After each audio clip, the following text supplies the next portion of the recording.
Welcome to the quiet life, a space for stillness, reflection, and direction, not from maps or plans, but from the quiet truth within ourselves.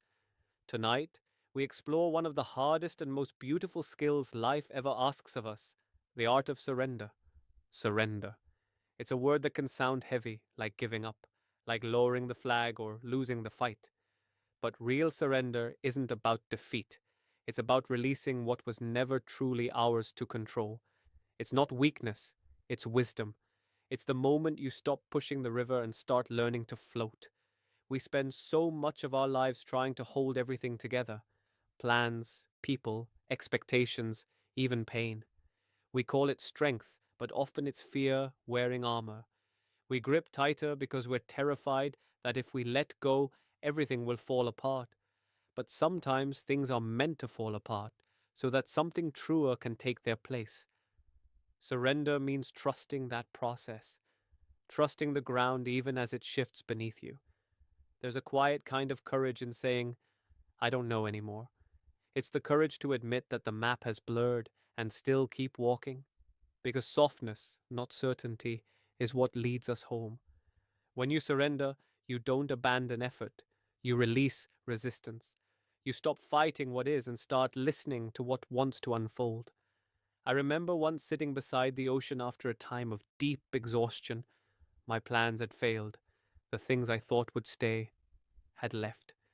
I watched the tide move in steady rhythm, rising, falling, reclaiming, letting go, over and over, as if it had always known what to do. That night I realized everything in nature carries this logic of surrender. The tree sheds leaves without apology. The river yields to rocks, and in soft yielding finds its path around them. Even the sun sets each evening, without resistance, knowing it will rise again. Maybe life has always been whispering the same lesson to us.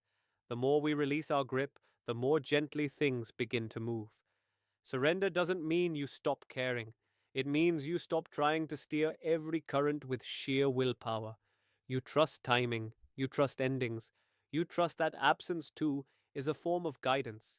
Letting go is its own kind of prayer, not asking for control, but for peace in uncertainty.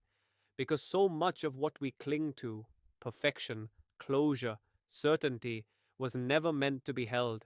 It was meant to be felt and then released.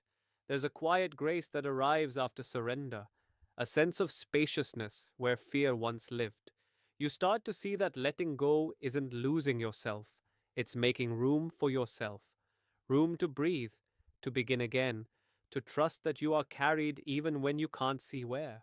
So if life is asking you to let go of a plan, a person, a dream that no longer fits, trust that it's not abandonment, it's transformation. Every release carves space for renewal.